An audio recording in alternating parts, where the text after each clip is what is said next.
Recording.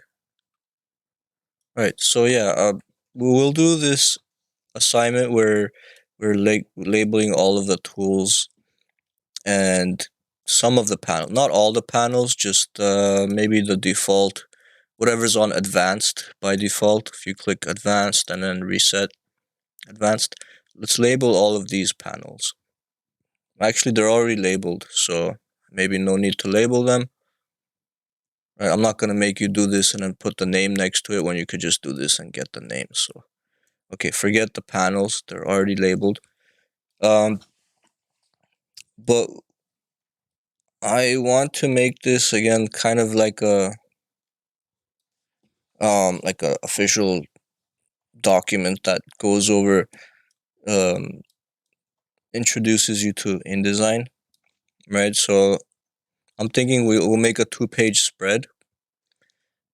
So right now I've got a single page. If I go to pages, you see just one page. If I add another page, you see we get normal single pages. We don't get spreads because I disabled the option for spreads. Remember, spreads is when you have a left and a right side, or facing pages. It's called facing pages, or call it a spread. But that's when you have a left and a right side. Let's do a 2-page spread. So left and a right side. That means I'm gonna have to create a new document. File new. And turn on facing pages. So where it says facing pages, just put a check mark next to that. Regular 8.5 by 11, which is 51p by 66p. I don't like these units, so I'm going to switch to inches. 8.5 by 11 inches. Actually, what does that look like in pixels? Let's do pixels. Since we're probably not going to print this, let's just look at everything in pixels. 612 by 792. It doesn't really matter. It's just I'm used to seeing pixels when I'm working with graphic design, so I'm going to switch to pixels. 612 by 792, facing pages, and everything else we could leave it alone. We're not going to print this, so no need for any bleed. No need for any slug. For the margins, you can set the margins. By default, it's 36 pixel margins, or that's 1/2 inch margin around the whole page, so 1/2 inch top, bottom, left, and a right. I'm gonna actually lower that. I think that's too much, so I'm gonna bring that down to 1/4 inch, so 0.25 inches, which is 18 pixels. So if I create that and we look, that's the margins, the purple line right there. So it's a little bit less than what you would get by default, right? And because I have facing pages turned on, if I create a new page, you'll see that it comes to the left side. But by default, it does this. It creates like this one by itself as like a cover. But I don't want that to be by itself. I want this to be next to it. So the way you do that is through the Pages panel. Right. So if you're following along, create a new document. Just do this one more time so you can do it at the same time. Create a new document. Make sure it's facing pages, and change the units to inches or pixels. And if it's in inches, make the margins 0.25 inches instead of 1/2 inch, or maybe 0.375, something between 1/2 inch and 0.25. Let's go 0.375 inches, which is 27 pixels. Now, this isn't too important. I don't care exactly what you put the margins. It's just a preference. So just make sure facing pages is turned on and click create. Right, and then to add a new page, you're going to open the Pages panel, click the New Page button, create new page. You can also click this and say Insert Pages. And we just want one page. And here we could actually choose like before page one or after page one, which master page we want. We haven't gone over master pages yet, so just don't worry about that for now. But just to make things easy, simple, just click that plus button. All right, so we have two pages just like this. If you zoom out, by the way, zooming out, zooming in and out, you could use the zoom tool, but what I like to do is hold my alt button or option button and use my mouse wheel to scroll in and out. Did someone new pop in that I marked absent? I think so, because we have 17 now. Let's see who's new. Never mind, no, it's just one of you's on your phone, so extra name showing up. Still no Melanie, still no Ralph, right? Yeah, I figured it's you. Okay. Right, so any questions so far? This will probably end up being your assignment or maybe classwork. Maybe I'll give you a separate assignment later. Oh, okay, from the beginning. One more time. You're gonna create a new document. Let's make sure, okay, from the presets, just so everyone has the same preset, it's the print preset, letter. All right, if you pick print letter, it's gonna be 8.5 by 11 inches. It's gonna show picas, but you could just change that to inches. Facing pages will be enabled, and it's gonna have 1/2 inch margins, but I'm lowering that to 0.375 inches. Just click down one time on the arrow. I thought 0.25. 0.20. Yeah, I did say that at first, and I said never mind. Let's change it to 0.375. It's not important. I don't really care if you do Yeah. 0.25. Yep. It's not a big deal. It's just margins. It's just 0.25. I don't know. It feels a little too small, the margins. That's why I thought maybe we should do 0.375. You got it. So this is what, if I do 0.375, just a little bit bigger margins. It's a little bit big. I think that looks more, like a good size. But 1/2 inch was just too much, I think. For a nice looking design, I don't think we need 1/2 inch margins. Right? 1/2 inch looks like, um, switch to inches. 1/2 inch looks like that. It's a little too much, I think. Not really. Whatever. It's just margins. I don't care too much about these little details. I'm just gonna go with 0.375. Facing pages on. None of these really are super important because I can always go to layout margins and columns and change it here back to 1/2 inch. Turn on this thing to make them all the same. This clip always means just affect all of them together. Turn it off, then you do top by itself. But turn it on, whatever I put on top, same for bottom, inside and out. But as you can see, I can like change it from here. And you could see it live, what it looks like. Right, so 1/2 inch, 0.375, 0.25. Let's go with 0.375. And then also for the facing pages option, even if you didn't enable facing pages whenever you created the document, it's not really too late to change it. You can go to File and then Document Setup. And from here, you can turn on facing pages or turn it off. So it's not like any of these things you can't change after you created the document. You could still change it. David, are you recording it? Uh, Or yeah, or I am. okay. Thank you. But thanks for reminding me.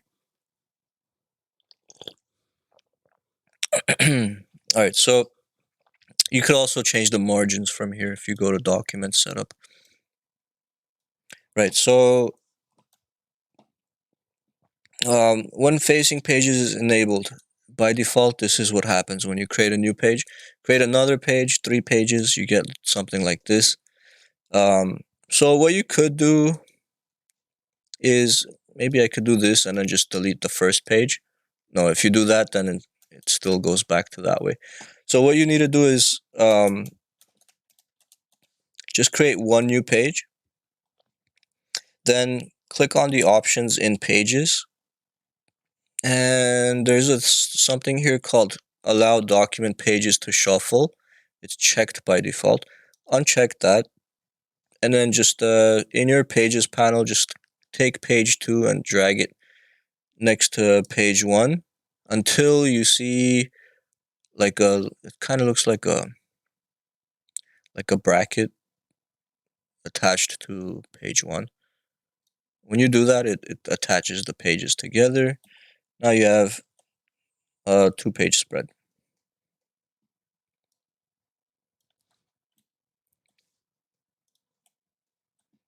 All right, so I was thinking we'll start with this as what we want our document to look like. And why don't we start labeling parts of InDesign? Start by taking a screenshot of the entire document window so we could start labeling the different areas of the page. So to take a screenshot, well, we need to set everything up to make the screenshot. So go to advanced and reset that to just get everything the way it normally would be in case you've moved things around. Right? So advanced, reset, advanced. Sorry, David. What? How did you get that 2 pages side to side, side by side? Uh, Open the Pages panel. Turn off Facing Pages option. So click the options here, the little icon top right corner of Pages, and uncheck Allow Document Pages to Shuffle. And then you're gonna drag page one of the pages. Well, now I can't undo it, but here, let me create a new page. Delete one of these. Okay, so normally it's like this, right? Just take this one and drag it next to the other one. But you have to turn off Allow Pages to Shuffle. If you don't turn that off, then it doesn't really let you. If this is still checked, you can't really do this. It just keeps jumping back, like switches which one's on top and bottom. It doesn't work unless you do turn off Allow Document Pages to Shuffle. Then you can do that. Careful you don't put them, like make sure it's because it's weird. You could have it like, you could have them both on the right side, like they're both on the right side here. I want middle, like that.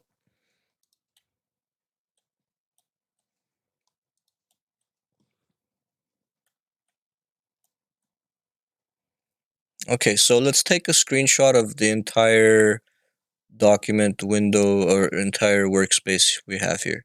But I want to set it up. Let's all set it up the same way. We're going to do advanced, reset advanced. All right, but do we need to change anything? Not really. We're just gonna take a screenshot of this. I was thinking we'll label the tools on the screenshot, but no, we'll take a separate screenshot of the tools panel just for labeling on a separate page. Um, so to take a screenshot, if you're on a Mac, It's Command Option 4, I believe, and then it lets you take a click and drag from one corner to the other to take a screenshot of your area.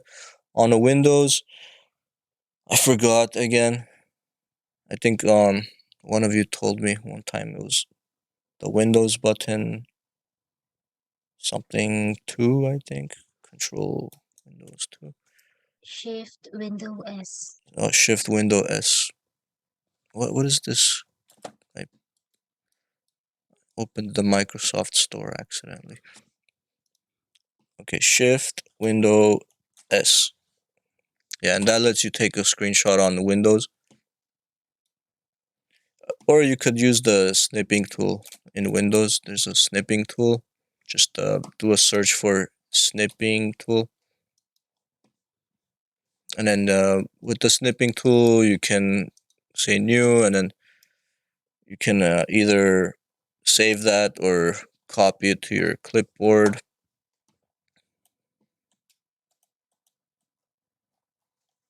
You could click this copy paste button or Shift Window S. That works also. So this will save it onto your clipboard when you do this. So now if I do edit paste, you'll see it'll paste in whatever I had screenshotted.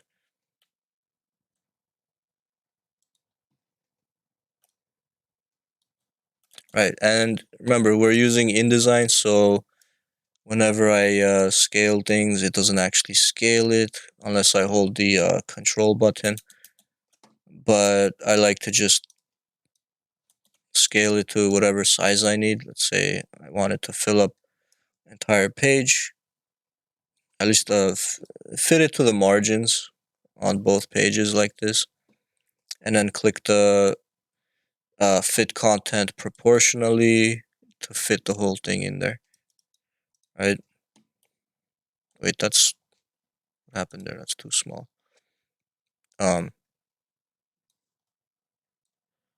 We want that to fill up the whole thing. Okay. Then I'll just crop off. I don't know what that green part. I think that's my zoom window, the green area. So let me just crop off the green.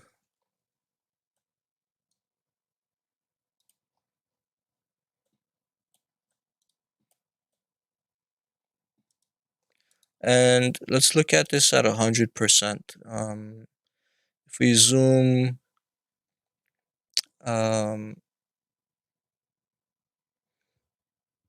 it doesn't tell us the zoom level here, does it?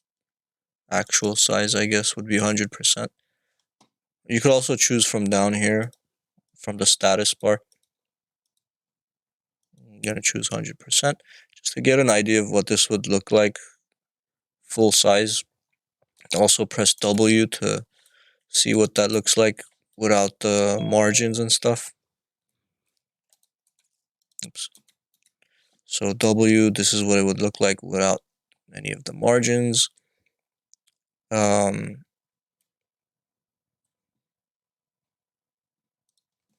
just wondering, should we put this, like shrink it down, put it on one side, or just fill the whole page?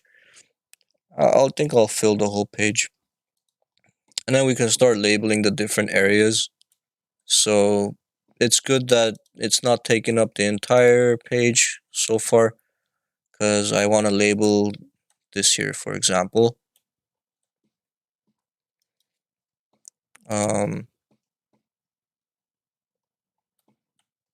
So to start labeling the different areas, we need to create text boxes with the type tool.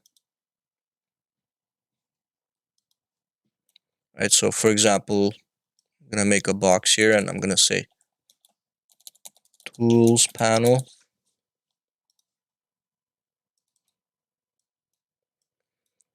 And I'm gonna change the color of the font in here to white because the gray background is not good for black text. So I will select this. Now there's a bunch of ways to change the font color. You could highlight the text and then just click this button here and change it to whatever color. Or you can select the entire object. So I'm selecting the text box. And then here you'd have to click on Formatting Effects Text.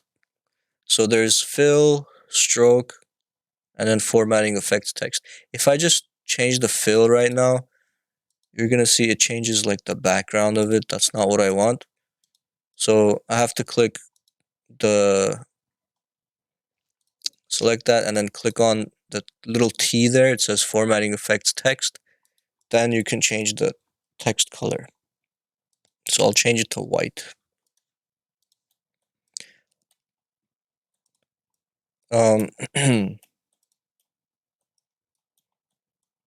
So we want to also draw a little arrow to the tools panel.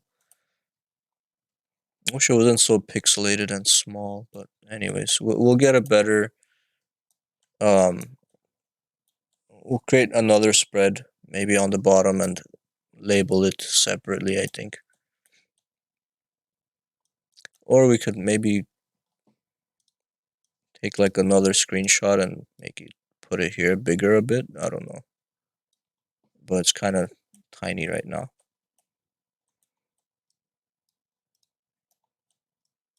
We'll do that as a separate page, I think. So tools panel, and then draw an arrow to the tools panel. You could draw an arrow using the line tool. So that's also in the tools panel. Just take a line, click and drag. And right now, the line is gonna be invisible because it doesn't have a fill or a stroke. So you wanna turn on the white for the stroke. And then to manipulate like just the corner of this, might want to mute. Here, I'll mute for you. You have to use, so if I draw a line and I want to change the angle of the line, it's not really convenient to do it this way by rotating it and stuff. Instead, use the direct selection tool. With the direct selection tool, that's the white arrow. You can click on a single point. Actually, yeah, there we go. So it lets you click just a single point and then you could move that point. And if you want an arrowhead on your line segment, you should be able to add an arrowhead with, let's go to the stroke panel. And here we have a start and an end in the stroke panel. This will give you arrows. Actually, we want, well, I could always flip it around, or I could say there. There's different types of arrows you can choose. I'll go with that one.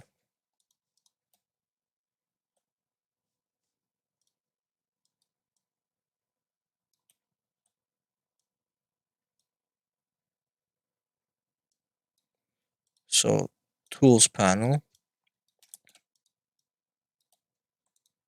Don't be afraid to make things a little bit bigger. We have a lot of space to work with this, so I will just select this and increase the font size a little bit. Let's make it 24.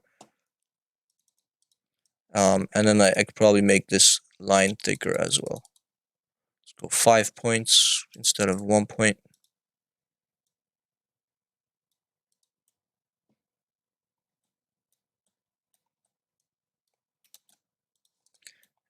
You can also, I don't know, maybe put a stroke around your text here.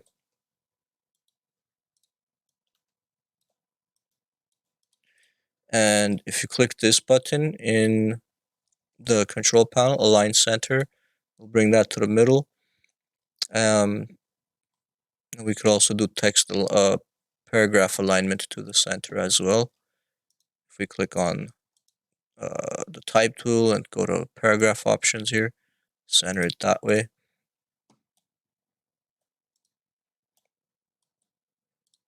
Alternatively, you could leave paragraph alignment to the left, and also not worry about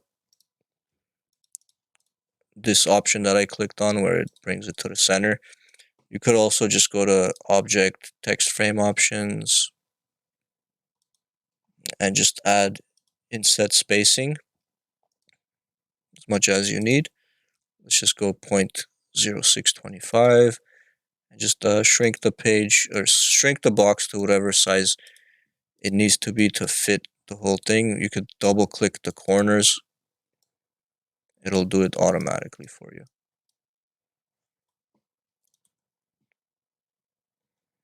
So Tools panel. Here we have our rulers. The rulers can be used to drag out guidelines. Also tells you, the measurements for everything. So just to save us some time, I will make a copy of this one. But before I do, let's make use of layers here. So I don't want to keep moving this accidentally. So what I can do is just position it where I want it right now, the final position. And I'll hold Control and Shift and just scale it a little bit more just to fit it perfectly in there. Hold Shift and Control, scale it up a little.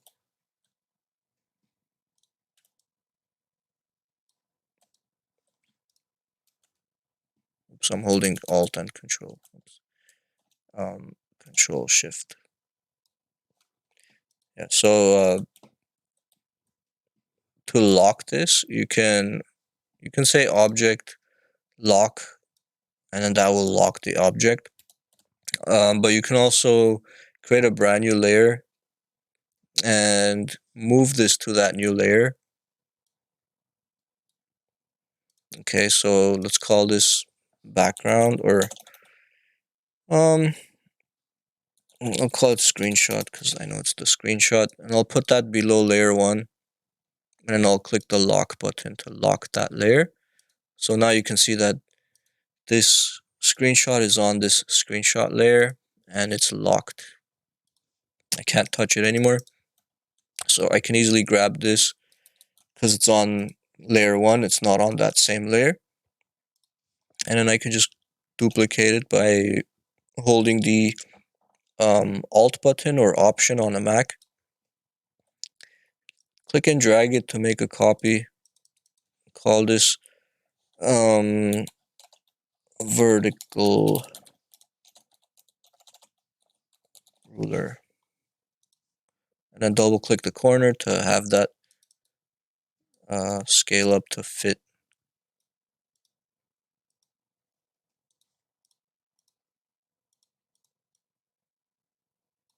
Right.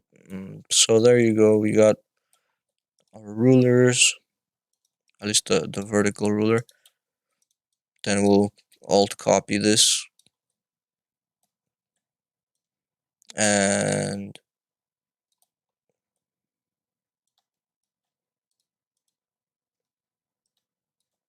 say horizontal ruler.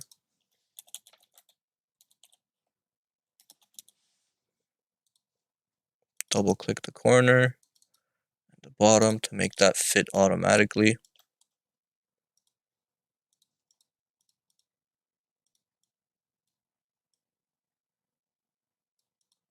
Now, before we get too far on this, I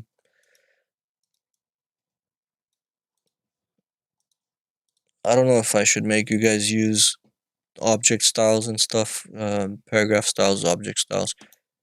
I don't know if we need it for this, but you could make an object style out of this one. Say, go to object styles, create a new style, call it label, right? And then apply label to both of these, even though they already look the same. But the reason why I'm applying that style to all of these is in case I change, maybe I change my mind. I want this to be yellow. Then I could right click and say redefine style. Now the others will also be yellow.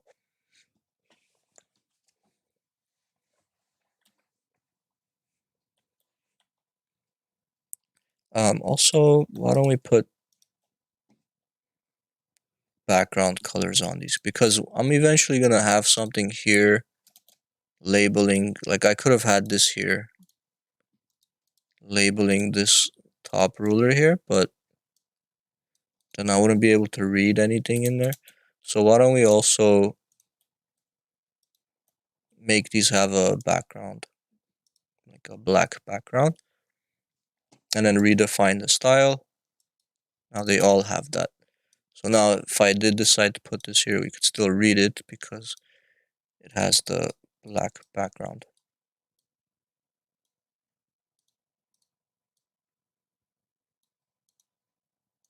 Also, let's make these arrows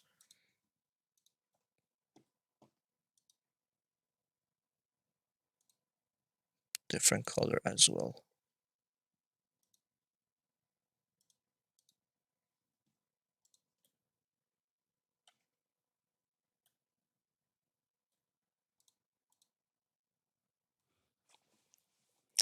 Right.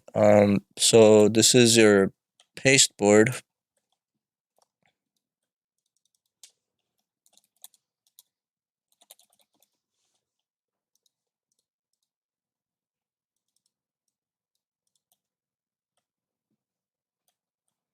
So the arrows, we can also create a style out of the arrows. We can say create new style, call this one arrow. So in case we want to change the arrow, we could first apply arrow to all the arrows. Then whenever we change it, say we want the arrow to be whatever other color, black maybe, we could right click on arrow from the object styles and then redefine that, and then the other ones will change.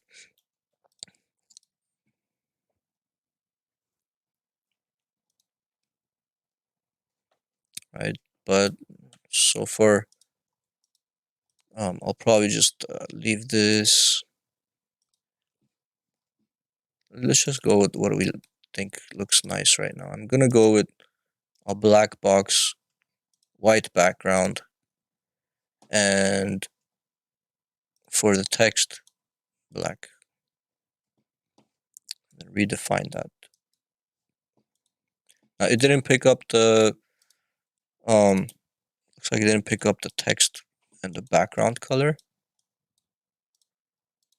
Actually, it didn't pick up a lot of stuff. I wanted to keep the black arrow, the black outline. Just put a white background color. Redefine. Yeah, so the only thing it didn't pick up was the font color. That's probably because that's not really an object style, so you could go into the object styles, double click label, and then you could look at what attributes it's gonna actually change. You can see here fill, stroke, text frame, but nothing about the font here. Actually, here if we look at style settings, text effects. No, it's just text effects. Nothing about the actual font color.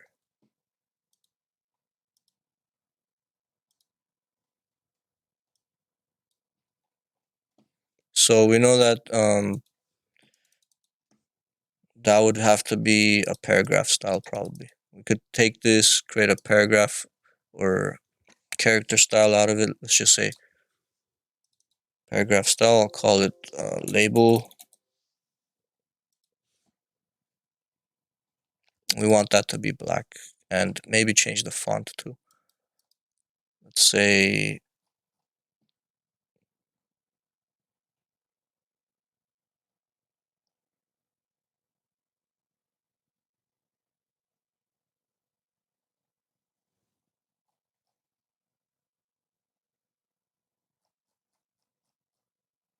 I don't know.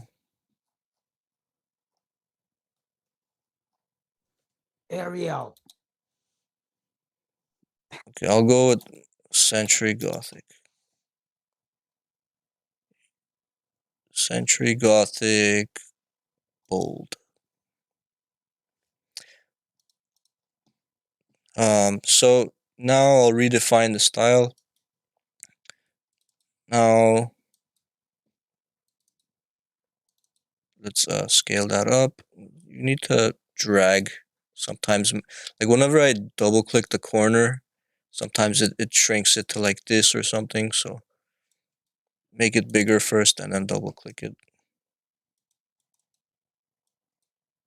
Oh, and these don't have label applied to them, so I'm gonna apply it.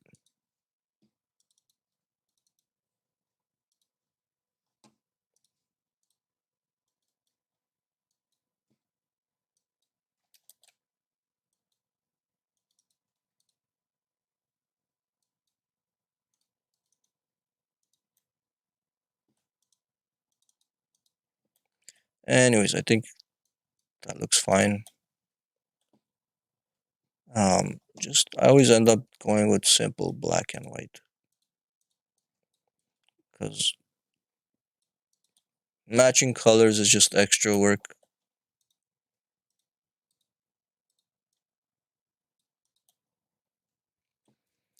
Okay, so what else do we need to label? This is our pages, or why don't we go online, InDesign workspace labeled.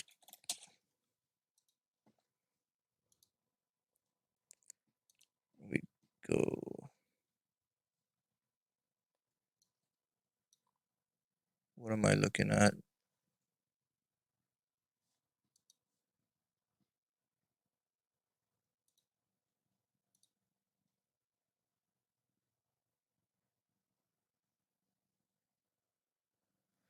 All right, I just saw your comments here.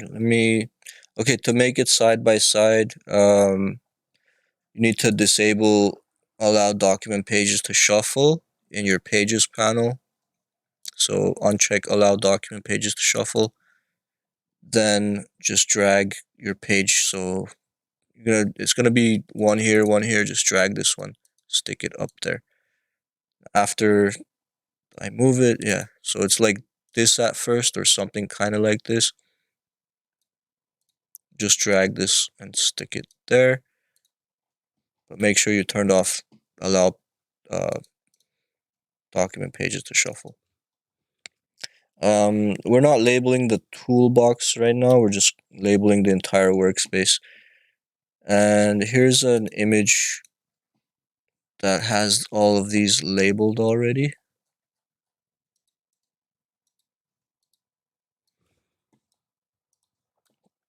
Sort of. Right, we got our menu bar at the top, control panel, tools panel. This one just has the ruler. But we could use this. Not really. We already know what everything is called. I'm not gonna use this one. Let's just go with.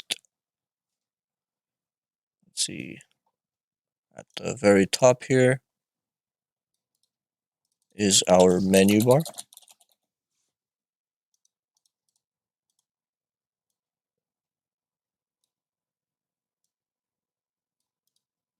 Also, this looks really pixelated right now, I think, because I probably have display performance to typical. If I set that to high quality, there we go. Looks much better.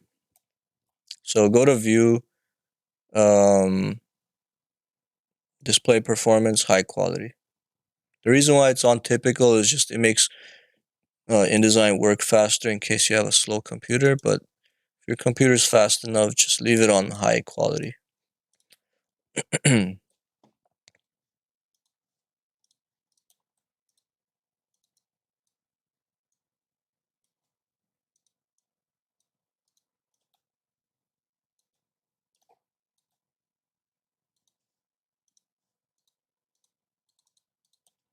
Right, so that's our menu bar. This is our control panel. Let's maybe move this bit this way, duplicate it, control panel. That's the one up here.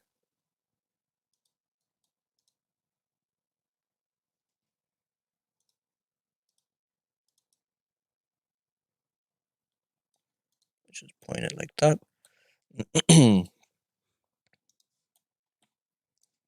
These are our panels.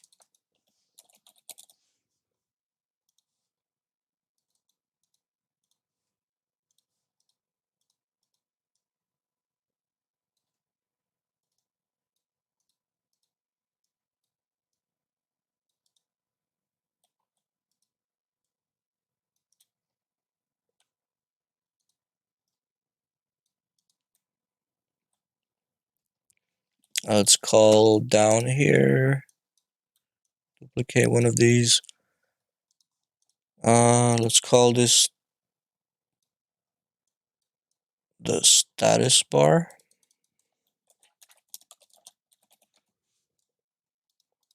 And then we're not calling it status bar, that's what it's called. Status bar. Because it tells you the status, how far you're zoomed in, what page you're on, if you have any errors in your pre-flight, tells you your status. So status bar. I could probably, let me go back to my layers real quick and unlock my screenshot. I don't think we need to see my windows, what's going on in there. We could crop that off.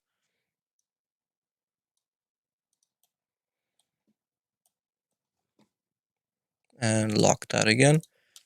Right, so it gives me some space down here to move this here.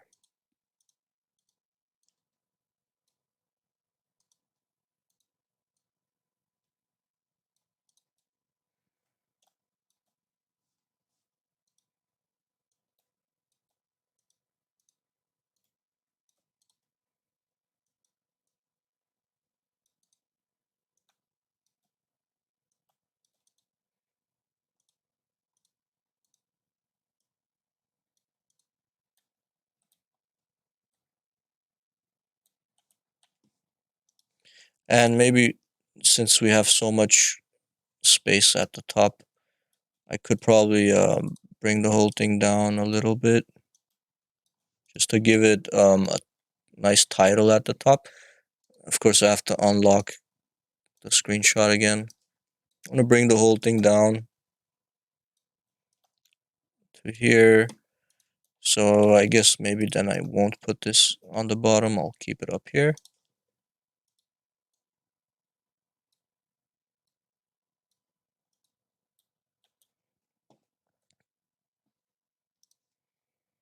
And if I have room, maybe I'll put the menu bar down below as well, because I want to put a nice title up here, say Adobe InDesign workspace. So let me go back to layers, lock the screenshot. And just to make room, bring this way, bring this way. Actually, why don't we move this way? And then move this one down here. Point that arrow up to the menu bar.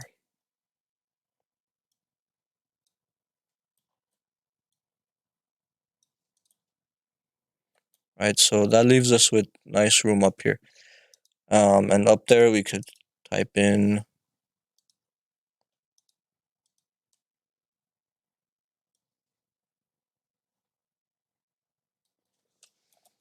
Adobe InDesign.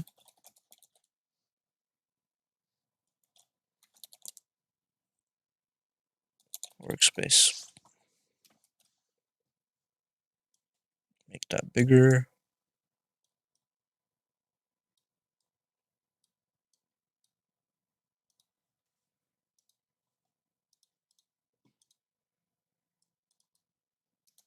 Change the font to something we like.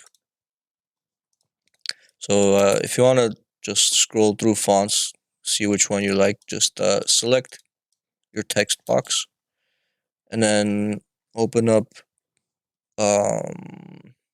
grab your type tool and then just click in the font and then use the up and down just to go through, see which one you like.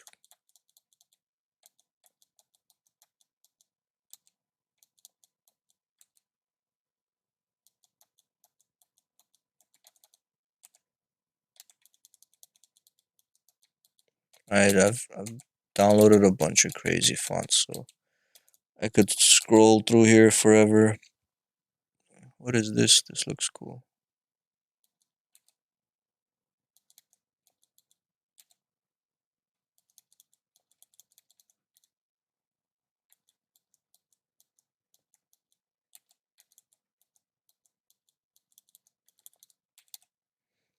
Let's go with this one since I created this font.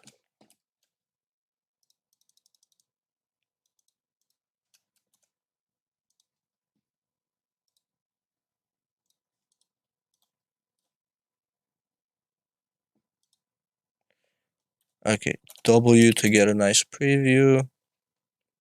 I'll probably do some more stuff to this, but let me give you guys some time to work and ask questions. Let me pause the record. Actually, let me not pause it yet. Any questions? Maybe I should record some of the questions. Might be useful.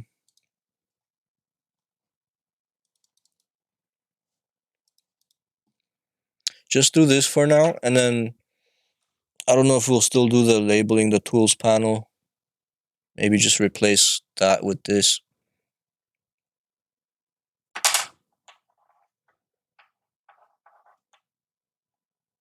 I think we'll still label the tools panel because we'll go over like some paragraph formatting that's really important.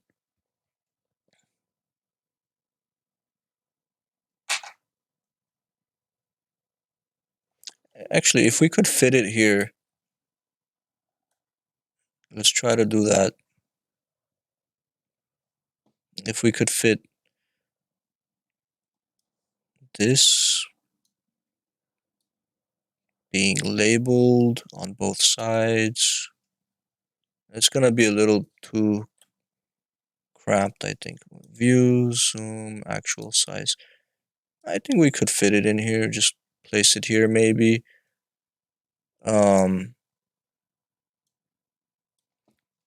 Yeah, we could take a screenshot of the tools panel, place it here, and label on this side and this side. We could fit it in there and have a nice complete overview of the workspace, I think. And then you could refer to this anytime in case you need to. So yeah, let's do that. That means I'm gonna have to take a screenshot of this now. So same method you used to take a screenshot of the whole thing.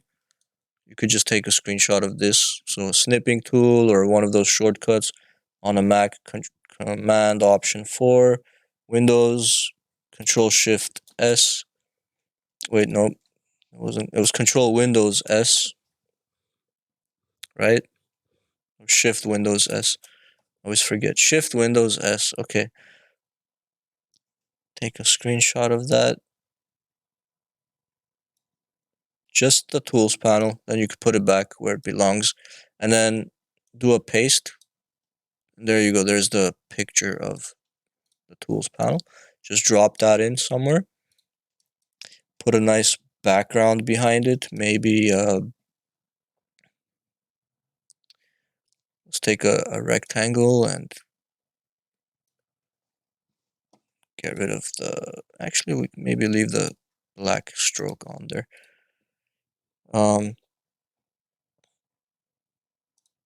Just put a gray background, I think, on it. or a transparent black background maybe. Put a black on there and lower the opacity. Actually, we don't want to lower the entire opacity. I want to keep the outline, so I'll have to go into the object panel, which is not open currently. I have to go to window, and window, where's object? Object and layout. Actually, I think in order to find that, we just have to go to effects and then click on the fill and then click opacity. There we go. So make that like 70. Let's go 75%. We want to put that behind the tools panel. So in order to put this behind this, you have to arrange it. You have to say object arrange, send backward, or control left bracket or command left bracket is the shortcut. You could also arrange it in your layers panel.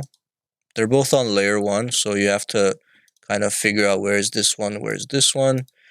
The way you do that is when you select it, a little blue box appears next to it. You see it says pasted graphic. There's a blue box. When I select it, this blue box indicates that this is what I have selected right now. If I click this one, you see the blue box is next to rectangle. So you know that this is this rectangle here. So you could rearrange it this way, just dragging these up and down. Or you could use control left and right bracket to arrange backwards and forwards.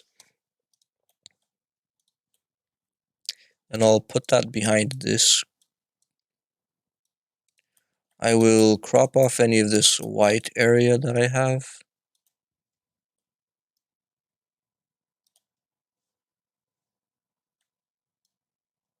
Let's just crop that whole top part.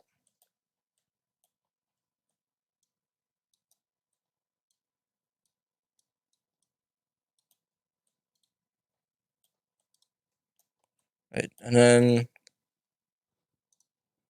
make sure this has some room here to be labeled. If you need to move this status bar a little bit this way.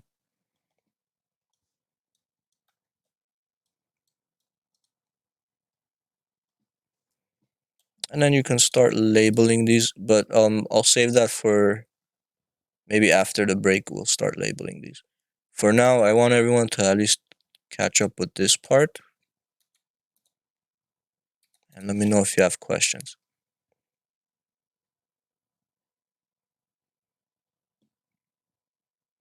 I don't know if you need to repeat some of this. You don't have to do exactly how I'm doing it, as long as you're labeling all these different areas, the menu bar, the rulers, the control panel, the status bar, the tools and panels.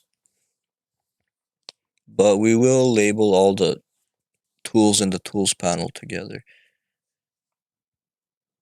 So you don't have to do it exactly like this, of course. Choose different colors. You don't even have to put arrows if you want. You could just, I don't know, do it a different way if you can figure out a nice way to do it.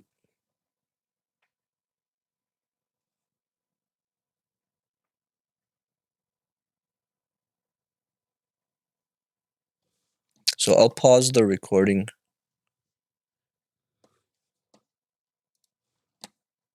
and let you guys work and ask questions.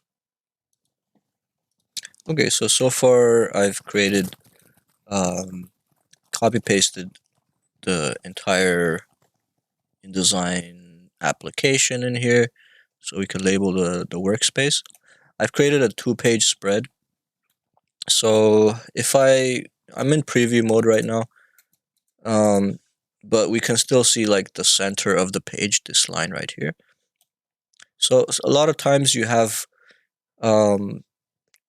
books or magazines, you have something on the left side and something on the right side, but you have like a large image that spans both pages. The only thing you want to keep in mind in those situations is because sometimes when you're folding a book or when you're getting close to the seam of the book, sometimes it's hard to read what's in that middle area. So try to keep, I guess. Steven, are you saying something? We can't hear you. Oh, you can't. Yeah. Sorry, I was muted. Okay, now I'm unmuted. Let me repeat that. So if we were gonna have a two-page spread, you'd probably want to keep important details away from the center line if this was a book, because when you open a book, stuff that's like close to the center seam is gonna be sort of folded and harder to see. So because of that, you might want to keep some of the important stuff away from that center. Um, so I mean, we're not actually gonna print this in a book, but still, if we were gonna try to keep that important stuff away from the center, I think this would be kind of difficult because I'm putting the tools panel in the center. So we could switch to like a single page, like a um, poster, not a poster size, but like instead of 8.5 by 11, we could do a 11 by 17 page laid out horizontally, landscape view, just to get rid of the seam. But let's just continue. We're gonna ignore that right now because there's really no way to avoid it right now. Putting this in the center, I can't really put it all the way here. Not enough room there, and it's gonna leave a bunch of empty area there. So I just want you to like know that that is gonna be an issue if you're gonna print this in a book or something. Maybe not so much magazine because they open up flat and you don't really have an issue seeing what's in the center really. But make sure you do have, because some of you, the background here might not be as white and clean, so that's why I'm putting this here in case you have a busy background behind this. You want to have this nice transparent gray box so that when we add the labels, there's no issue being able to read stuff. All right, so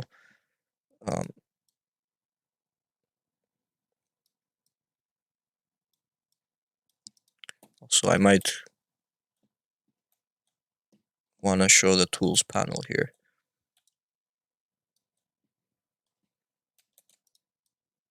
That's strange. I thought these had white backgrounds. This one doesn't seem to have it. Actually, none of them have a white back. I thought I put a white background on these. But this does, right? No? That's strange.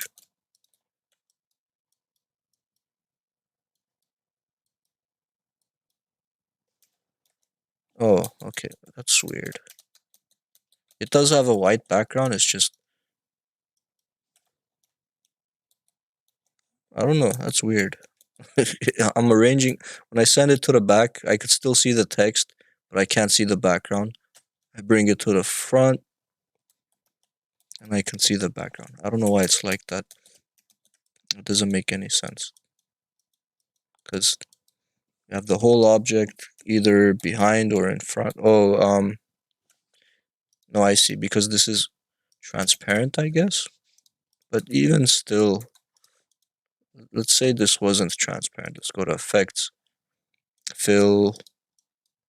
Yeah, there you go. Then it would be hidden. Okay, I see what's happening.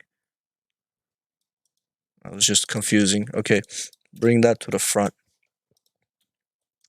Well, not that one. Let's put that back where it was. Control Z. Let's bring this here. Copy it here. Bring it to the front.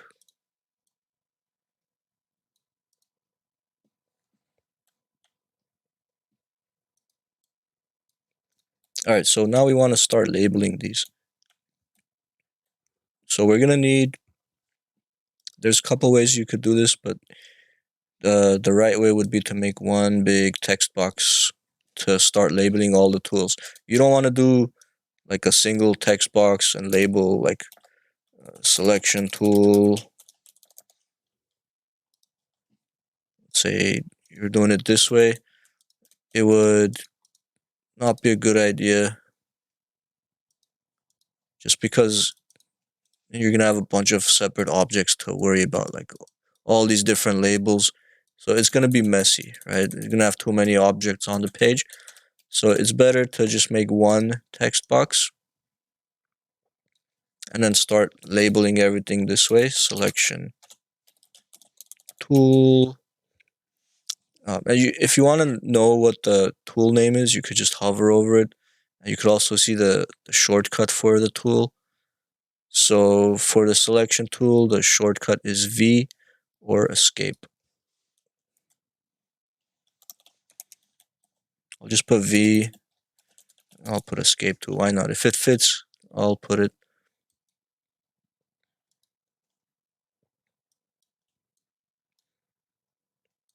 And maybe put that up there.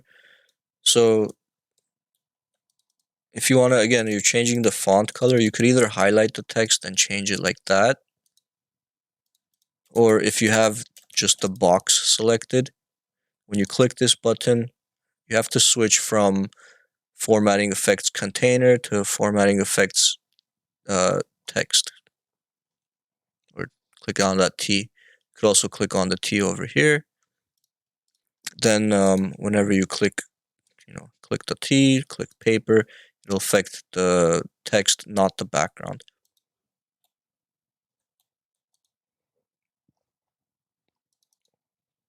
All right, so next tool, page tool, content collector tool. Let me just put the names for now. And I'll probably just not even put the word tool in there just because it's repetitive. Selection, page, content collector, pen. Or sorry, I skipped over the type tool. Yeah, type tool. I mean, I guess you could put it. The ones that are short, I'll just put tool next to it, but type tool. But if you could save some horizontal space by leaving the word tool out, that's fine. Pen tool. This is the rectangle frame tool. I'll just type rectangle frame. Then we have the scissor. Scissors.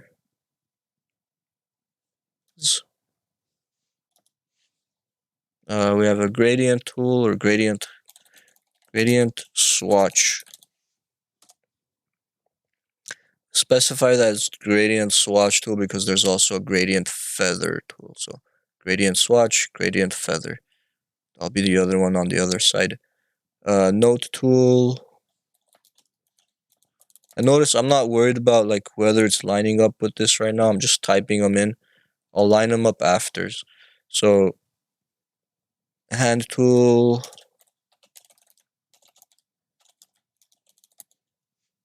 Then we have our fill. The next thing right below the fill, this little icon there, default fill and stroke. So anytime you change the colors, you want to go back to black and white, just click that button. It'll give you a black text color, no stroke. So it'll just put it to the default. Let me undo that though, because I'm going to keep this text color white. So this is called default fill. I'll just put a slash stroke. Let me start lining these up. So these are gonna go here. So selection tool, page tool, content collector. Right now it's not lining up perfectly. If it was, this would be all the way down here. We can change the line height afterwards. But right now, let me quickly just change the paragraph formatting to align right. Okay. And just to get a better idea of, if it's fitting correctly, I will maybe increase the font size a little bit until it's a little bit closer to where it needs to be, everything. Page tool, content collector, type, pen, rectangle frame, scissors. Almost lining up, not quite, but closer now. So changing the font size is one way, but some of these are not spaced apart evenly, so that's not gonna really work if you do it that way. We'll also have to change the line height manually. But let me just go to the next one here. This is formatting effects container or formatting effects.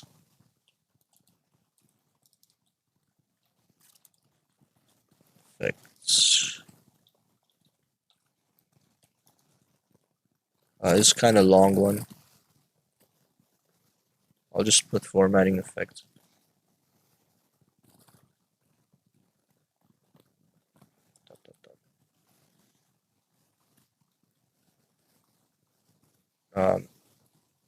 Next is apply color.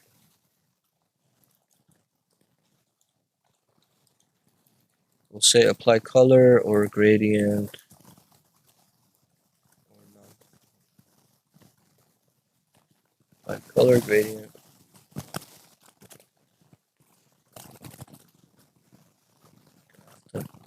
Make the text box a little bit bigger just for that one. I can make that smaller.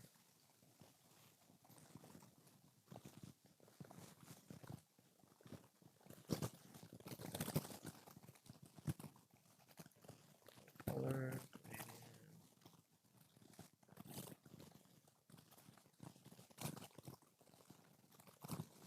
And I'll just do that. And then view options.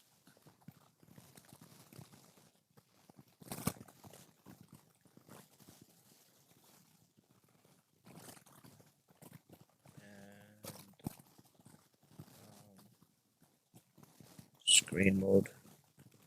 I'll just say normal preview.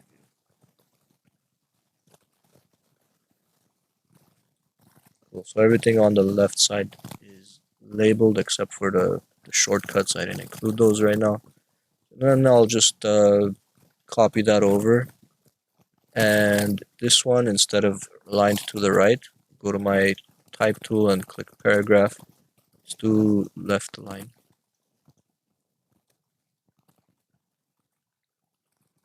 Right, so now I can just go in and change these. So this is the direct selection.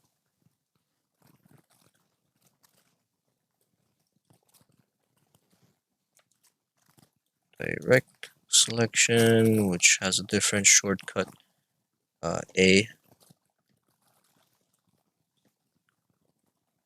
And we have the gap tool, content placer tool,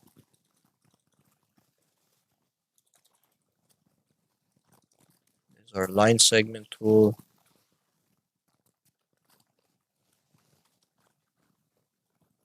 or line tool, just line tool, not line segment, line, pencil,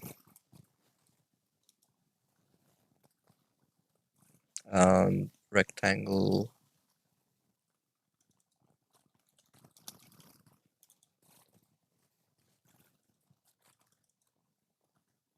free transform,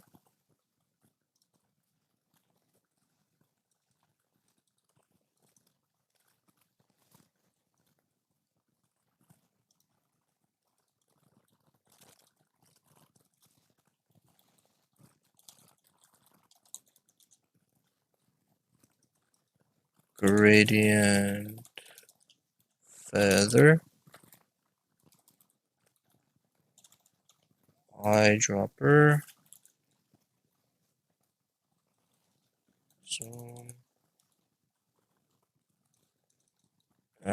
switch foreground. I'll just put a FG, BG. That switches the foreground or swap. Say swap. Foreground, background. Stroke. Then we have, well, the other stuff we already labeled. So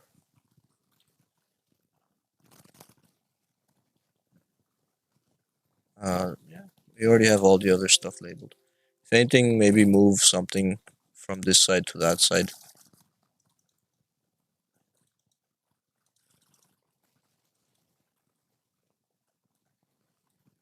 I'll just leave it. Okay, it's fine.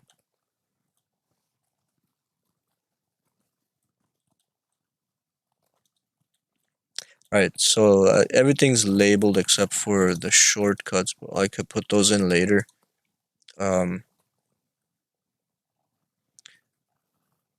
Shift P. Yeah, I don't feel like putting the labels right now. I'll keep out the shortcuts, I mean, for just to keep it consistent. I won't put any shortcuts.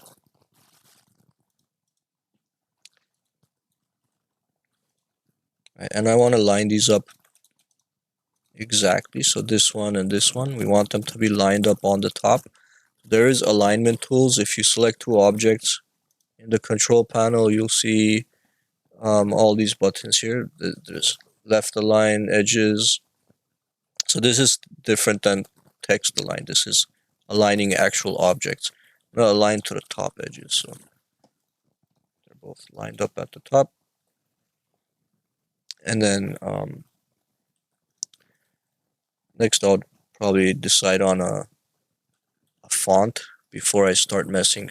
The last thing you want to do is work on the line spacing, because when you change the font, that's going to affect the spacing as well. So decide on a font and the font size first, and then worry about the line spacing. Okay, so let's pick a font that we like.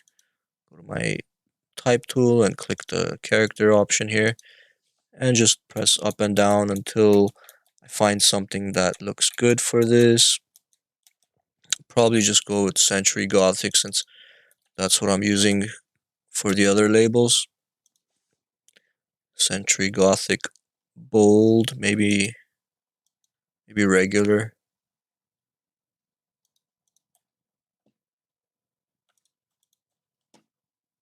Now let's go with bold. Why not? Okay, so I'll go with Century Gothic bold for those as well. And if I'm gonna stick with that, then I can start doing the line height. So changing the line height so these line up perfectly with the labels. You have to select the line that you wanna, because they're not all equally spaced. So selection here looks fine, page tool looks fine. As you can see, as we keep going down, the label is slightly higher than the actual icon that it's supposed to label. Like when we get to note tool, it's like way up there, the label is there.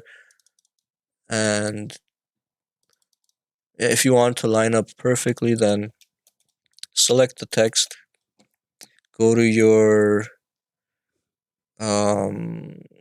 paragraph formatting. Actually, let's not paragraph, but character formatting. There should be an option for changing the line height, or leading. It's called leading, but that's line height basically. Right now it's set to 18 points. So that's auto, but you can manually set it. Like if it's 10, you can see they're much closer together. If as I increase it, see they go further apart. Because this is a character formatting feature, it doesn't. You could apply it to whatever characters you select. So they don't all have to have 20 or 22 or whatever I'm setting here. They can all have individual line heights set to them. So for the most part, I think 20 is good, but I'm gonna set it to 20, maybe decrease the font size to 14. So when I decrease the font size, the line height is still 20. But yeah, let's see. Maybe I'll go 19. I'll go 19 for and whatever I put here, I want to apply on this one as well. Here's a nice use of the eyedropper. So normally, if you're familiar with the eyedropper lets you pick up, let's say we have, I don't know, this is filled with red or something or purple. We have some other object here, and we want this to also have that same color inside. You can click on the object, use the eyedropper to pick up, oops, not using the correct eyedropper. That's the color theme tool. The eyedropper is underneath it. Click that button and it'll pick up whatever fill that has and apply it there. It also picks up whatever stroke color you have. So if this has a green stroke and I select this, click this button and click on that, it also picks up the green stroke. But it also works with text. So if I have some text here and I have some other text here, but this text is maybe a different color. Oops, let's do formatting effects. Text, and then change the font color, font to, I don't know, some other font like this one. Let me change it to, let's go with that. So if I have that and I have that, if I select this and I grab the eyedropper and I click on this, oh, it applied it to the entire, it applied the background, the fill color, but let me try again. Pick that up, click the text. Okay, it's applying the actual object fill, but I think if I highlight the text and then do it that way, there we go, it picks up the text. So you have to highlight the text, then use the eyedropper, and it'll apply whatever font and font color you're using.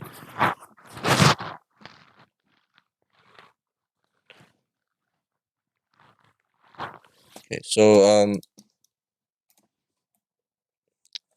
if you change the line height, that's also something. The line height and the font size, 14, 19. If I select this, or if I select this one and use the eyedropper on this, it's picking up the, let's see, I wonder if I could change it so I don't have to highlight the text. I mean, I could highlight the text and then do this. It'll also get the alignment option, which is fine. I'll just switch it back to left align. But it took the whatever line height and font size and applied it to this one. But you have to highlight the text. There's probably a way to do it without having to highlight the text. Just have to switch off some option, but let's just highlight the text to keep things simple. Alright, so that's labeled, but let's make sure everything is lining up perfectly. So that means I'll probably just move this down slightly.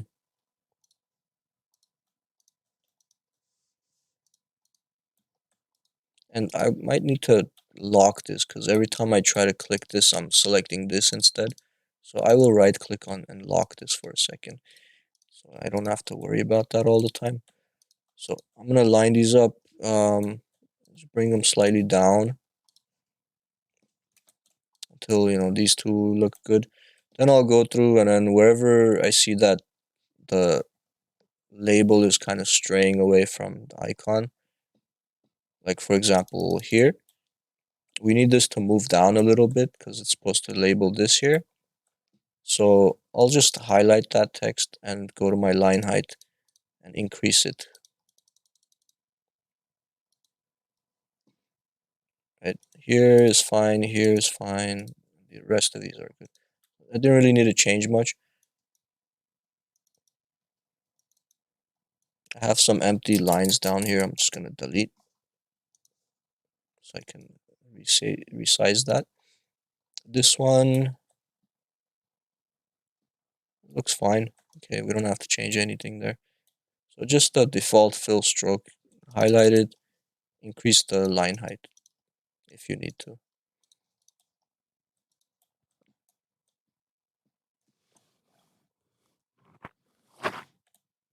All right, so now we have everything labeled. Are we missing anything? This is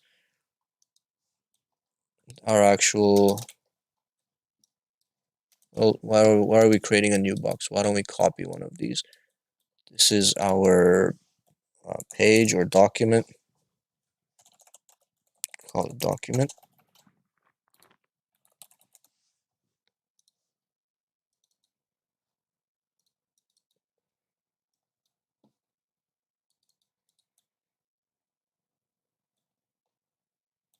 I don't know if that's the correct word for it, but that's your page basically, right? That's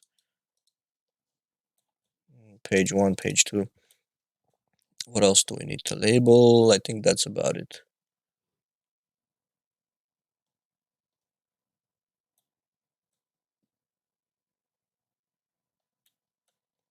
Right, and then because we created styles out of these, we can always like switch the style.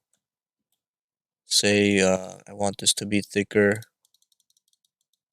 I want this to be maybe no stroke, just like a solid black background with white text or something. We can simply do that, and I could also, I'll just do that, move it up a little bit. And then I can go to effect or object styles, find label and redefine that. Now the others got redefined, but I also have to redefine this paragraph style, label paragraph style. Redefine that one as well. Now they're all matching. Also the arrow, that's a object style. Redefine. Now the other arrows are thicker. I'm also gonna redefine the inset spacing on this one. Object, text frame options. Let's increase the inset spacing to 0.125. Redefine. That inset spacing though is going to be annoying to fix because it affects the size of the box. So you're going to have to go like make sure the boxes are big enough to fit the labels now.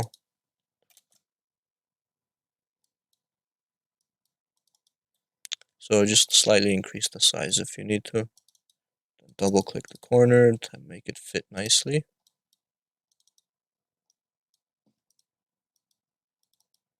But still a lot quicker than if you didn't have that style created.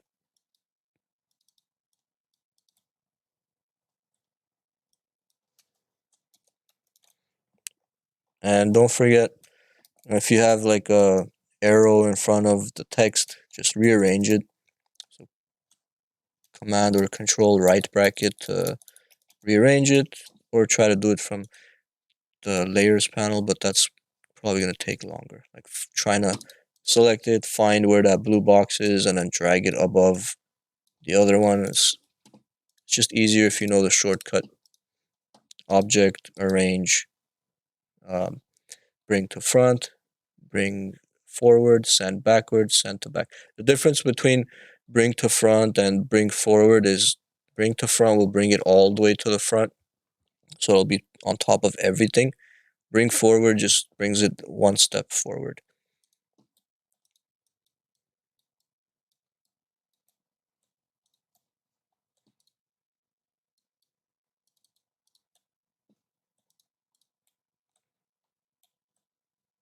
Okay, and then you can add some other design features to this if you need to. Let's say I don't really have room for a background, but I could maybe change the background to something more Adobe-like. Adobe InDesign, the icon for Adobe InDesign is this purple color.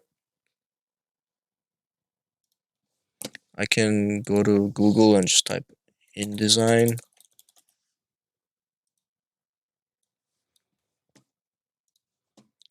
And grab a picture of the InDesign icon. Just copy image, paste it in here. And let me go back. So whenever you're in preview mode, you don't see stuff outside in the pasteboard, so you have to switch back to normal view. There it is. And I'm just gonna make a big box with the rectangle tool for the background. So if you want to change the background color, there's no way to change the page color. You have to just draw a rectangle and send that to the back. So I have to say object, arrange, send to back. Also, remember I created a layer here called, let's go here, minimize that. We have a screenshot layer at the bottom. We need to make sure this is on another layer, or it has to be behind the screenshot. Since it's on layer 1, even if I send it to the back, it's still on top of the screenshot. So I need to make another layer, or I need to put it on the screenshot layer. And the way you quickly move something from one layer to another, you could do like a cut, select the other layer, make sure it's unlocked, and then paste again, and then send it to the back that way. But a quicker, easier way is if it's on layer 1, you want to move it to the screenshot layer. Unlock the screenshot layer first. You still have to unlock it, but drag the little blue box while this is selected. Drag the blue box to the other layer, and then that moves it. You can kind of see the outline turned red. That's the outline color of the screenshot layer. That's how I know it's now on the screenshot layer. And then you could say object arrange, send to back. Now it's behind everything, and I'll use the eyedropper to change it to this color. Actually, that's, yeah, I mean, I could stick with that color and just make this white, or let's try the lighter purple color. I'm still gonna change this to white though.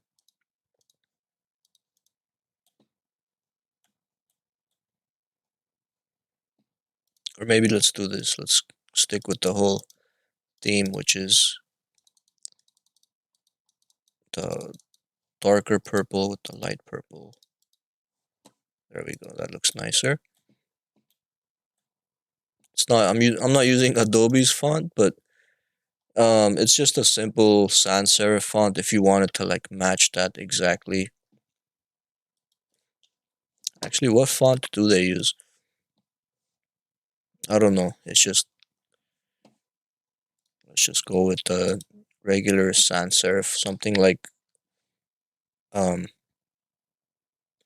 Century Gothic Bold, which is what I've been using the whole time. We can make it all caps, although that's a little more boring looking than what I had before. Just keep it that way, it's fine. And I'll delete that. Or maybe we could keep it in there somewhere. Just Adobe InDesign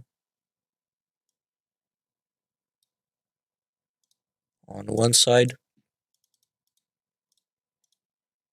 Let's cut this out. Just say Adobe InDesign.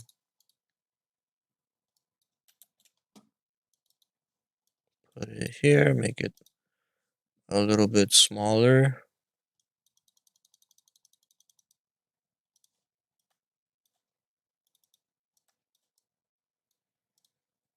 Put this icon here.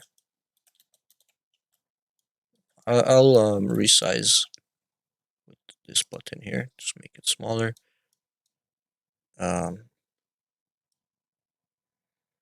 Crop off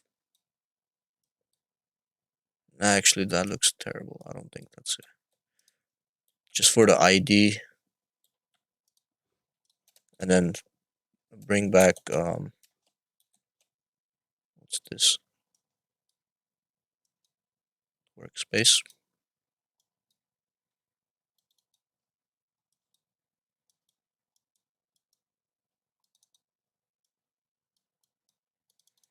Shrink that to this one size, so I drop it.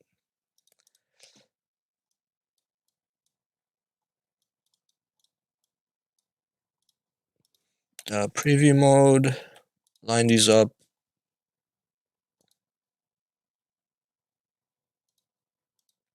This one, I want to keep that shape. Now I should have probably got like a more proper icon, but it's okay. I could still use this. I'm just gonna round the corners, shrink it down to this size.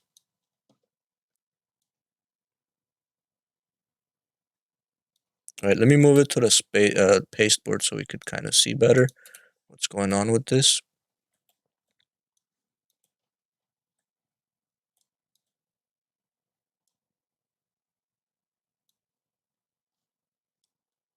So I'm just shrinking it to the size of the actual icon, and then you can round the corners to match. Like if I didn't round the corners, this would look like this, but then you could just grab the corner around it until it matches.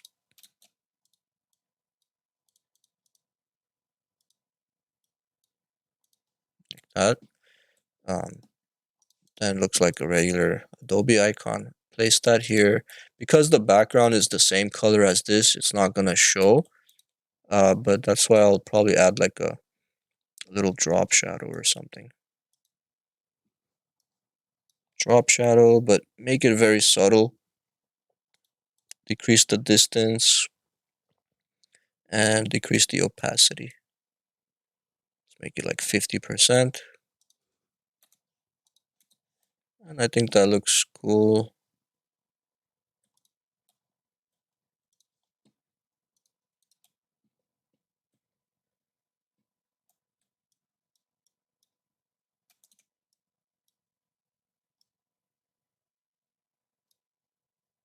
About that.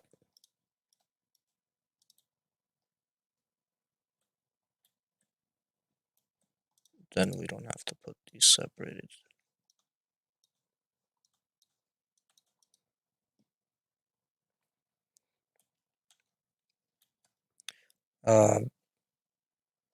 Yeah, so that's just the classwork for today. I don't think this is enough work to do on lab day, so I'm gonna assign one more thing for you guys. But any questions so far?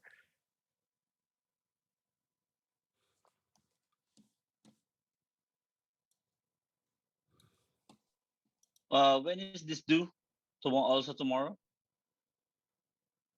I was hoping you'd get it done, yeah, by tomorrow, but I don't know. I wanted to give you another assignment.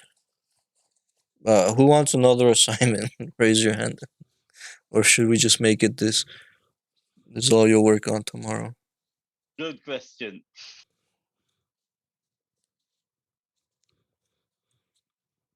Let's vote. Who wants one more assignment?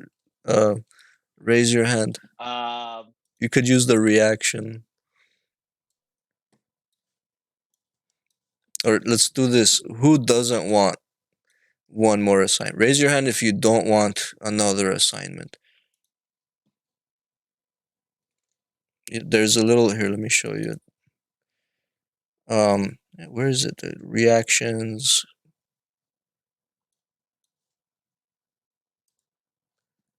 Where's the reaction? Maybe I have to stop sharing so I could see it.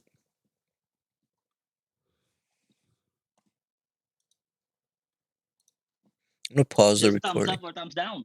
Oh, there you go. You guys got it. Okay, so you see those yellow hands? Can everyone figure out how to do that? Um,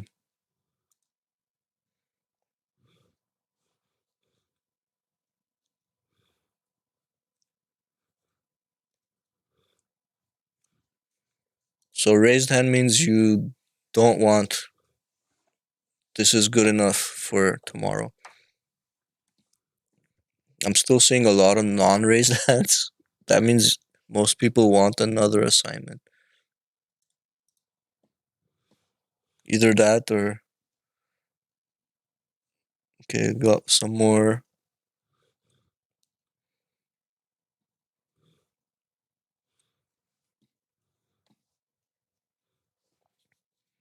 If I were to give you another assignment, it would be to create like a city guide. That's usually the first or second assignment, similar to the city guide from the lesson. I think that there were some examples online, Google Classroom. When will that be due? If just in if you'd give us that assignment over the weekend? Yeah. Usually though, lab day is enough to get it done, I think. I'm just gonna keep it as this. I think it's enough. You got the whole labeling, the whole tools, and doing all this. I did give you some class time today, but that was barely anything, like 20 minutes or something. So yeah, this will be the assignment for the weekend. So tomorrow is lab day, and then I don't think we have class the rest of the week. Let me double check. Where's that image of the schedule? Yeah, so today's the 10th. Tomorrow is lab day, and then yeah, no class on um no class Friday or Thursday. 16th is a holiday. That's Monday, I think, right? Monday is Martin Luther. yeah, Martin Luther King Day. So no class Monday, but we have class 17 and 18th. So Tuesday, Wednesday, lecture, and then on the 20th will be lab,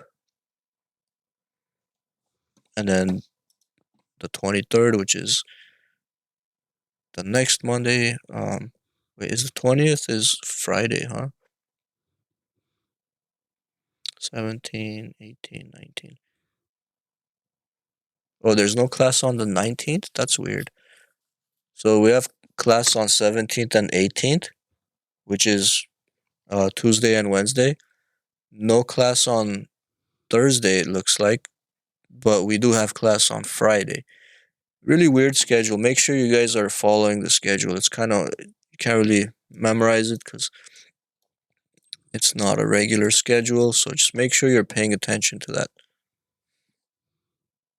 I know I'll double check, probably forget. So make sure you're looking at that. If you don't have this schedule, I think you all have it emailed to you.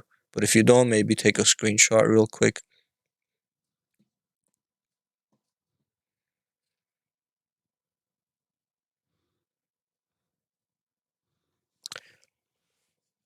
Oh,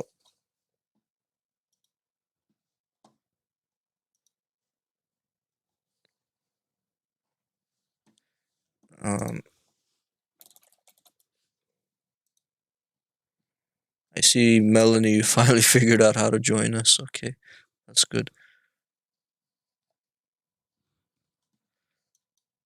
So, since you're okay, Melanie, it's your first time joining us.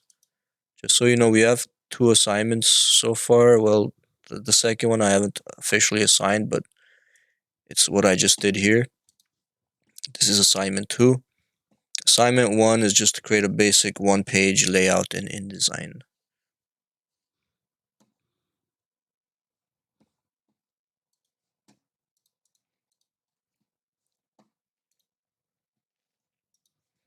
So let me go to Google Classroom and officially assign this right now.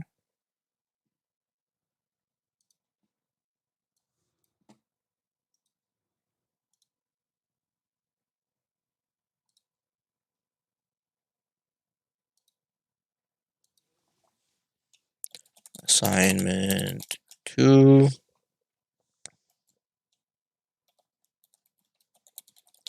Adobe Design workspace.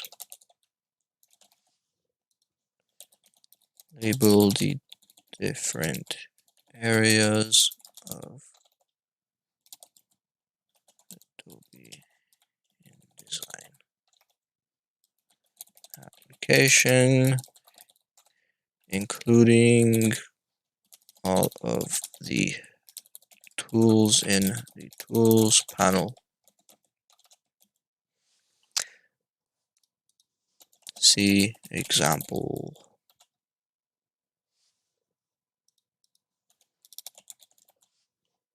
I will, I guess, attach this.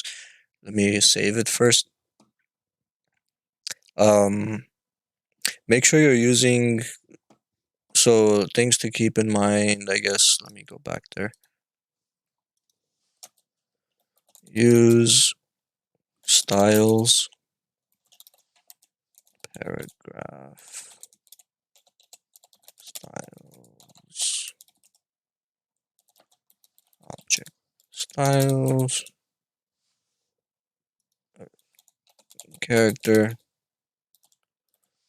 paragraph, object styles. You don't have to use all three of them. Just, make use of them. It's not super mandatory, but it helps.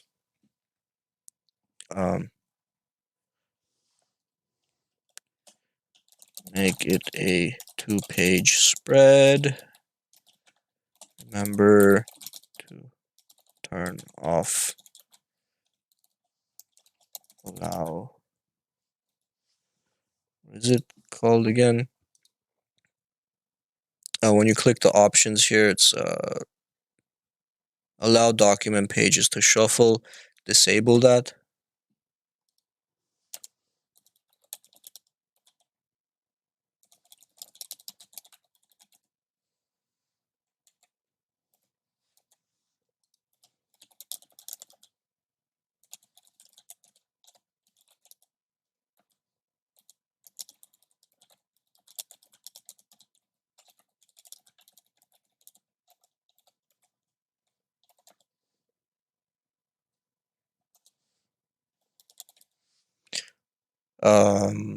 Then click and drag the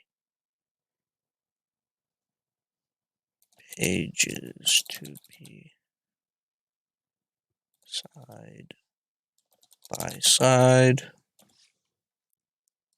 It's kind of hard to explain without screenshots, but you know what I mean. I'll provide the link to this video tomorrow probably, but what I mean is just, turn off allow document pages to shuffle. Let me do it on a new page. So normally it's like this, except, the first page is going to be by itself. If you create new pages below, they'll be normal like that. But if you're only going to have 2 pages, let's delete these other pages. Delete, delete, delete, delete. So if you just have 2 pages and you want to put them next to each other, you need to turn off allow document pages to shuffle, or else if you try to drag it next to each other like this, see, nothing happens. They just keep shuffling. So click the options, uncheck that, and then you can put it next to each other. Make sure they're in the center though. I don't know why it's doing that. There we go. Centered. Not both on the left or both on the right. Just click and drag until they're centered.